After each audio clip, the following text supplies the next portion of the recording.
Hello, sisters. Intercourse by Andrea Dworkin. Part 1, Intercourse in a Man-Made World. Chapter 3, Stigma. Stigma comes from the Latin for mark, the Greek for tattoo. Its archaic meaning is, quote, a scar left by a hot iron, end quote, a brand. Its modern meaning is, quote, a mark of shame or discredit, end quote, or, quote, an identifying mark or characteristic, end quote. The plural, stigmata, commonly refers to marks or wounds like the ones on the crucified Christ, suggesting that great punishment, great suffering, and perhaps even great guilt.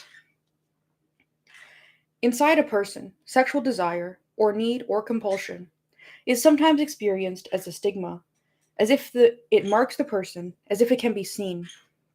A great aura emanating from inside, an interior play of light and shadow, vitality and death, wanting and being used up, an identifying mark that is indelible, a badge of desire or experience, a sign that differentiates the individual carrying it, both attracting and repelling others. In the end, isolating the marked one, who is destroyed by the intensity and ultimate hopelessness of a sexual calling. The person, made for sex or needing it, devoted to it, marked by it, is a person incarnated, restless and wild in the world, and defined by fucking. Fucking as vocation or compulsion, or as an unfulfilled desire not gratified by anything social or conventional or conforming. The stigma is not imposed from the outside. Instead, it is part of the charge of the sexuality, an arrogant and aggressive pride, in the sense of hubris, that has a downfall built into it, a pride that leads by its nature, by its virtue, its isolating extremity, to self punishment and self destruction, to a wearing down of mind and heart, both numb from the indignity of compulsion. In the electricity of the stigma, there's a mixture of sexual shamelessness, personal guilt, and a defiance that is unprincipled, not socially meaningful in consequence or intention, determined only by need or desire. Isolation and intensity, panic, restlessness, despair, unbreachable loneliness, even, propel the person. The price paid for the obsessed passion is an erosion of innocence, innocence being, in the end, only hope. The pleasure, too, is part of being marked, having a capacity for what Serafina de la Rose called, quote unquote, the love which is glory. In The Rose Tattoo by Tennessee Williams, Serafina sees her husband's rose tattoo, which is on his chest, on her own breast after fucking, and she knows that she is pregnant. Quote, that in my body another rose was growing, end quote. The rose, in Christian symbolism, is a sign of carnality, is the brand of the husband's lovemaking leaves on the women he fucks, who are obsessed with him, who live for the sex they have with him. His mistress gets a rose tattooed on her breast in fevered commemoration of his touch. His wife has a vision of the rose tattooed on her breast, his rose tattoo, but the vision is not ethereal.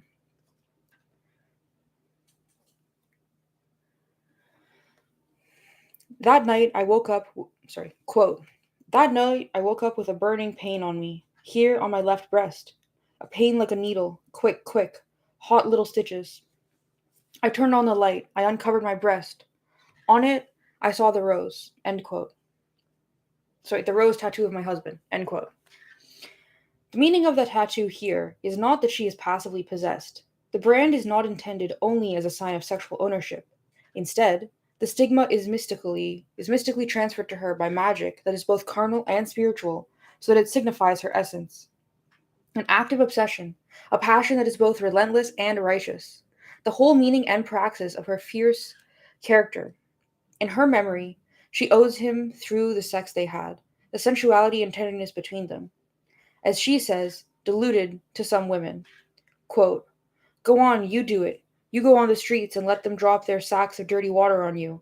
I'm satisfied to remember the love of the man that was mine, only mine. Never touched by the hand of nobody, nobody but me, just me. End quote. Her memory is dense with sexual feeling, a corrugated passion of fulfilling and longing. Quote, I count up the nights I held him all night in my arms, and I can tell you how many. Each night for 12 years. 4,380. The number of nights I held him all night in my arms. Sometimes I didn't sleep, just held him all night in my arms. And I am satisfied with it. I know what lovemaking was. End quote. The mark is on her, not just superficially, but put into her skin with burning needles, and it is also a vision with its mystical component, a sign that she is pregnant, a holy woman who knows a holy fuck. She is the carnal embodiment of Holy Mother, her devotion to fucking being religious in quality. Quote, to me, the big bed was beautiful like a religion, end quote. She keeps the big bed of her marriage after the death of her husband, not changing it for a single bed as widows are supposed to do. It is another sign that marks her. The tattoo, which was on her breast only for a moment, is indelible in her experience, because the fucking was indelible in her experience. As a sensual object surviving her husband's death, creating a monstrous desire for the sex. That desire, a combination of insatiable longing and lived sensuality, a memory almost physical in its weight and texture, is symbolized by the rose tattoo. She isolates herself in her house for 3 years, not dressing, sewing to make a living, with the ashes of her dead husband in an urn, serving as part of a religious shrine with the Madonna, and her mourning is a prolonged sex act, love making that never reaches climax, but becomes more and more fevered, a sexual obsession that is passion sustained into near madness. Alma, in Summer and Smoke, finds the meaning of life in, quote, how everything reaches up, how everything seems to be straining for something out of reach of stone or human fingers. To me, well, that is the secret, the principle back of existence, the everlasting struggle and aspiration for more than for more than our human limits have placed in our reach. End quote. Her name means soul in Spanish. Her symbol is the stone angel named Eternity that is at the center of the public square. She is different from everyone around her, even as a child of 10, having, quote, a quality of extraordinary delicacy and tenderness or spirituality in her. She has a habit of holding her hands, one cupped under the other in a way similar to that of the receiver of a wafer at communion. End quote. As an adult, her speech has an exaggerated elegance that sets her apart as someone who has affectations. She has a nervous laugh, a premature spinsterishness. She is concerned with art and literature and higher things. Loud noises shock her. She is a hysteric who swallows air when she laughs, or talks, or has palpitations of the heart. John, the dissolute doctor, whom she has loved since they were both children, diagnoses her as having, quote, a doppelganger, and the doppelganger is badly irritated, end quote. The doppelganger is the sexuality hidden inside of her. She is marked by it, however deeply it is hidden. But she is also marked, stigmatized by her purity, the intensity of her soul, her refusal to be diverted from it. Each is the same energy to different ends. Quote, under the surface, end quote, John tells her. Quote, you have a lot of excitement, a great deal more than any other woman I have ever met, end quote. She is not being disingenuous when she says that she wants more than the physical sex, pedestrian by the standard of her soul, that he is offering. Quote, some people bring just their bodies, but there are some women, John, who can bring their hearts into it also, who can bring their souls into it. End quote. He challenges her to show him the soul on a chart of human anatomy. Quote, it shows what our insides are like, and maybe you can show me where the beautiful soul is located on the chart. End quote. In the sad ending, he has come around to her way of thinking as he puts it, quote, that something else is in there, an immaterial something as thin as smoke. End quote. But Alma has abandoned the ambitions of her soaring soul. She wants sex with him, an intense connection of physical passion. Denied by him, she ends up wandering late into night to the stone angel in the public square, taking little white pills and picking up traveling salesmen. Whether ethereal or promiscuous, she is an outsider because of the intensity and purity of her longing. She wanted absolute love, by definition an uncompromising passion, that is great ambition, so outside the bounds of human possibility, ends up being met by strangers and pills. The strangers and the pills provide the intensity of sensation, the absorption in feeling that her soul craves. She wanted a passion larger than what she perceived as mere physical sex, a passion less commonplace, less vulgar. And though Williams frames her as a model of repression, suggesting by formula of the play that sleeping with John would have done her all along, in fact, the character he created is too intense and original for that to be true. John too small and ordinary. She ends up lonely, wandering, desperate, not only because she misplaced the passions of the body in the soul, but also because the passions of the soul dwarf the capacities of the body. She has had two addictions, men and pills. Ethereal or promiscuous, she is stigmatized by the awesome drive behind her desire, the relentlessness of her soul on earth, the mercilessness of her passion, hardest on her, leaving her no peace. Chaste or promiscuous, she is sexual because she is pure and extreme, with a passion larger than her personality or her social role on any conflict between them, with a passion larger than the possibilities in her life as a minister's daughter or, frankly, as a woman anywhere. Her desire is grandiose, amoral, beyond the timidity she practices and the conscious morality she knows. She is stigmatized by her capacity for passion, not unlike artistic genius, the great wilderness of a soul forever discontent with with existing forms and their meanings. But she, unlike the artist, has no adequate means of expression. She would have to be, perhaps, the stone angel transmuted to flesh and still be named eternity. In the last scene of the play, both she and the stone angel are in the public square. She, being flesh, needs and takes the man. The stigma, finally, is in that alone, the old time weakness of the flesh, needing and wanting, alive like exposed nerve endings, desire being cold, demanding, not sloppy and sentimental. She is both vulnerable and calculating in need, a shadow haunting a public walk and a predator stalking it, picking up what she needs. Inside the strange fragility of her human desire, someone genuinely as cold as a stone angel.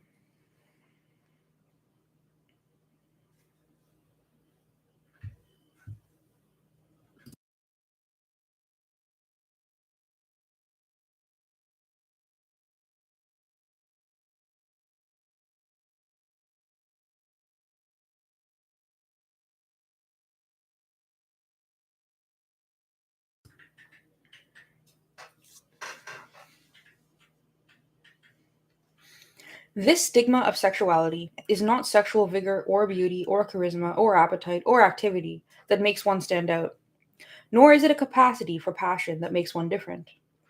This being marked by sexuality requires a cold capacity to use and a pitiful vulnerability that comes from having been used, or a pitiable vulnerability that comes from longing for something lost or unattainable. Love or innocence or hope or possibility. It is often pathetic, not noble, because the consequences to a human life of sex desired and had are often pathetic, reducing the person to pathos. Being marked by sexuality means that experience has effects, that one is marked where one has been touched, and the mark stays, that one is not new, nor is one plastic and rubber, a blow up doll for sex. The stigma is not a sign of being blessed, chosen by, or for sex, because one is a sexual athlete or a sexual actor, and therefore stands out, vigorous and beautiful, devoted to sex, impervious to its costs. Being marked means that sex has costs, and that one has paid. It means having human insides, so the experience, all experience, including sexual experience, has a human resonance. The stigma is being set apart not by a vocation of sex alone, but also suffering, despair, madness.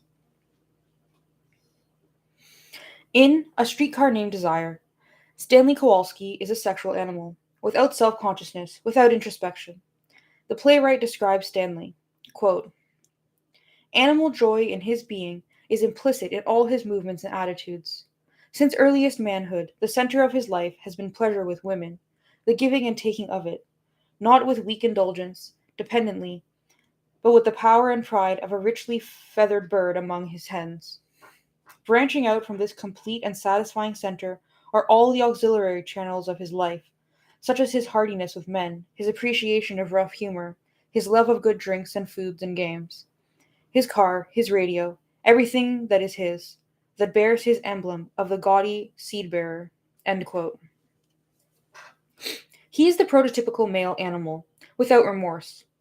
Each act of sex or acts of animal exhibition of of animal exhibition of virility is nature, not art. In the realm of the inevitable, brute force, an ego that functions as part of the body's appetites. Having been beaten by him, his wife Stella waits for him, wanting him. She defends her willingness to accept the beating to her sister, Blanche Dubois, who wants her to rebel. Quote, but there are things that happen between a man and a woman in the dark, the sort that make everything else seem unimportant. End quote. The wife, raised to be refined, wants the animal passion of her husband, not anything else that she has had or could be. All her past of sensibility and tastes mean nothing to her against the way her husband uses her in the dark. Blanche argues against the loneness of Stanley's and calling for character and calling and for aspirations of her own closer to tenderness. Quote, he acts like an animal, has an animal's habits, eats like one, moves like one, talks like one. There's even something subhuman, something not quite to the stage of humanity yet. Thousands and thousands of years have passed him right by, and there he is, Stanley Kowalski, survivor of the Stone Age, bearing the raw meat home from the kill in the jungle. And you here, waiting for him. Maybe he'll strike you, or maybe grunt and kiss you. That is, if kisses have been discovered yet. Night falls and the other apes gather, there in front of the cave, all grunting like him, and swilling and gnawing and hulking. His poker night. Maybe we are long away from being made in God's image, but Stella, my sister, there has been some progress since then. Such things as art, as poetry and music, such kinds of new lights have come into the world since then. In some kinds of people, some tenderer feelings have had some little beginning that we have got to make growl and cling to and hold as our flag. In this dark march toward whatever it is we're approaching, don't hang back with the brutes. End quote. While Williams persistently parodies the refinements of ladies, their yearnings for the ineffable, their pretensions of civilization and culture against the voraciousness of their sexual appetites, he is also on their side, on the side of art, a sensibility. And the question is, how does a person with a sensibility survive being driven by the excesses and demands of that very sensibility into sex? Stanley's animal sexuality leaves him virtually untouched by the meaning of any experience because he has no interior life. He is invulnerable to consequences. He has no memory past sensation. He is ordinary. Despite the radiant intensity of his sexuality, despite his wife's genteel refinement, despite the intensity of the sex between them, they are like everyone else.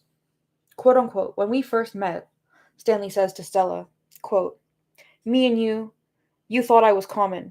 How right you was, baby. I was common as dirt. You showed me the snapshot of the place with the columns. I pulled you down off them columns, and how you loved it. And wasn't we happy together? End quote. They have a habitual life of fucking and violence that blends into the common neighborhood life around them. They are not marked by sex.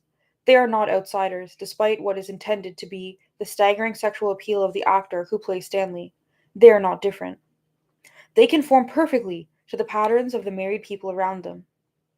The couple upstairs will have the same drama of battery and fucking in the course of the play.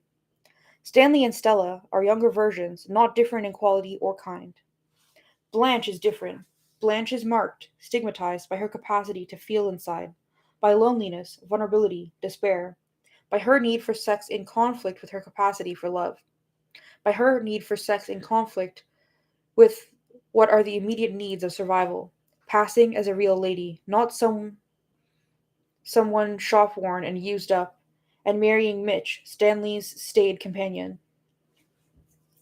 Blanche is a displaced person, a refugee in a solitary migration, driven from where she was by the cacophony of men she had, and their voices follow her now, reaching Stanley, damning her as a whore. She is displaced by the desire that carried her to, quote, where I'm not wanted and where I'm ashamed to be, end quote. Being stigmatized means being marked by an inner capacity for feeling. Put against Stanley's animal sexuality, it emerges as a distinctly human capacity for suffering the internal human consequences of sex and love, especially loneliness and remorse. There is an indelible sorrow, perhaps a distinctly human incapacity to heal, because some kinds of pain do not lessen in the human heart. Quote, yes, I had many intimacies with strangers. After the death of Alan, intimacies with strangers was all I seemed to be able to fill my empty heart with.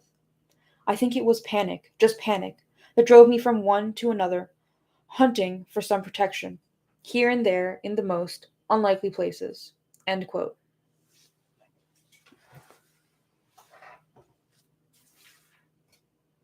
Blanche's desire had always set her apart, because she always wanted a lover with a sensibility the opposite of Stanley's, not traditionally masculine, animalistic, aggressive. She always wanted someone in whom, quote, some tender feelings have had some little beginnings, end quote. She was always Stanley's enemy, the enemy of the ordinary, however unrepressed the ordinary was. And it was this opposition to the ordinary masculinity, that marked her, that was her sexual appetite, her capacity to love, the anguish at the heart of her desire. At 16, she fell in love. Quote, all at once, and much, much too completely. It was like you suddenly turned a blinding light on something that had always been half in shadow. That's how it struck the world for me. End quote. The boy was gentle, nervous, beautiful, with, quote, a softness and tenderness which wasn't like a man, although he wasn't the least bit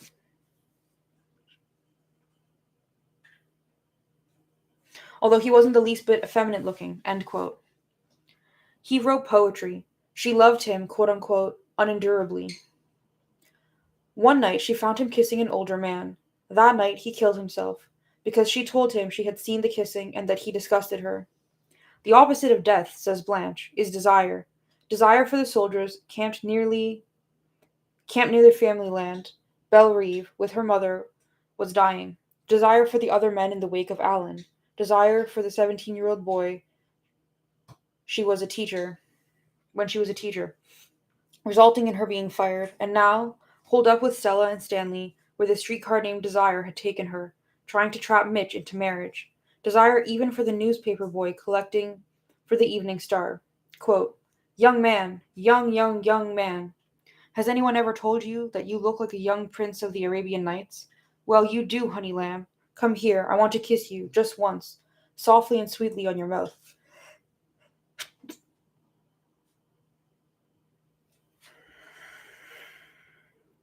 Now run along, run quickly. It would be nice to keep you, but I've got to be good and keep my hands off children. End quote. The death facing her now is the death of all her possibilities, the end of youth, already gone, no more hope and heart, both needed to pick up men, no chance of marriage except for Mitch, being quote unquote played out. Her job gone because she was found morally unfit, having had sex with a 17-year-old student, her land gone, eaten up by debts, and the slow dying of her mother and funeral costs. Her vagabond relationships with men in cheap hotels also at an end, because she is too worn, too despairing. She wants to marry Mitch, quote, because you seem to be gentle, a cleft in the rock of the world that I could hide in, end quote. She has always wanted gentleness. Now she needs gentle refuge. Instead of clawing at the rock of the world, she needs to be hidden inside it, safe, not on her own, not having to barter herself away over and over, time without end. The marriage to Mitch depends on her maintaining the lie, the illusion of gentility, of being a lady, not having ridden on the streetcar named Desire, being younger than she is, not used. Quote, you're not clean enough to bring into the house with a mother, end quote, Mitch tells her, when she confirms Stanley's stories about her. Mitch humiliates and abandons her. She needed one man so as not to have to continue to navigate through many. Once the hope of trapping Mitch is gone, she is at the end of the line, nothing left left her but embellished memories of a desperate sexual past and a fantasy future of self worth and self respect. Quote, physical beauty is passing, a transitory possession, but beauty of the mind and richness of the spirit and tenderness of the heart, and I have all of those things, aren't taken away but grow, increase with the years. How strange that I shall be called a destitute woman when I have all of those treasures locked in my heart. End quote. With Stella in the hospital having her baby, Stanley rapes Blanche. Stella cannot believe Blanche and keep living with Stanley, so Stella does not believe Blanche. Not being believed breaks Blanche's already fragile hold on reality. Stanley has Blanche taken away, institutionalized as mad. In the world of Tennessee Williams, the worst consequence of sexual knowledge, the worst punishment, crueler than death. Because Stanley has no interior life of feeling, he has no remorse. The rape is just another fuck for him. It takes a human consciousness, including a capacity for suffering, to distinguish between a rape and a fuck. With no interior life of human meaning and human remorse, any fuck is simply expressive and animalistic, whatever its consequences or circumstances. Blanche pays the price for having a human sexuality and a human consciousness. She has been raped. She knows it. There is nothing in the text of the play, despite the way it is sometimes staged, to suggest that she wanted it all along.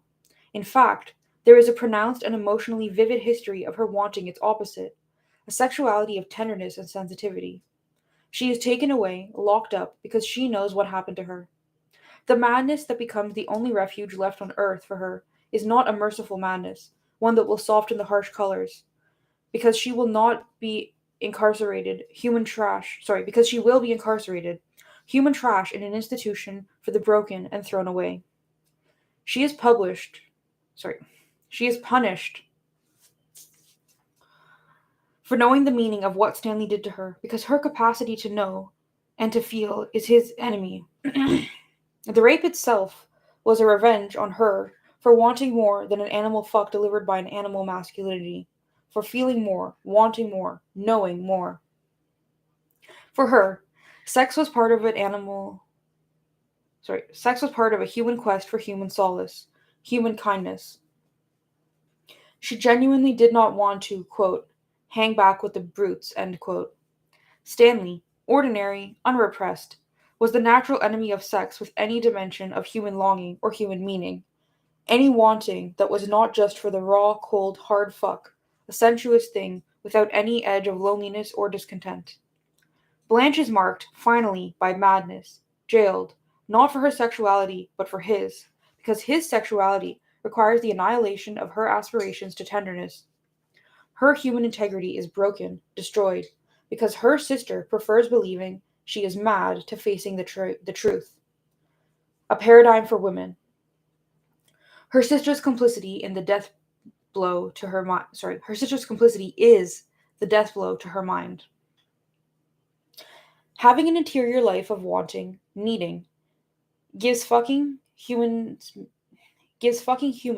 meaning in a human context. Quote, all my life, end quote, Williams wrote, quote, I have been haunted by the obsession that to desire a thing or to love a thing intensely is to place yourself in a vulnerable position, to be a possible, if not probable, loser of what you want most, end quote. Without that inner fragility and fear, fucking is likely to become, as Williams wrote in a later play, quote, quick and hard and brutal, like the jabbing of a hypodermic needle, end quote. Being stigmatized by sex is being marked by its meaning in a human life of loneliness and imperfection, where some pain is indelible.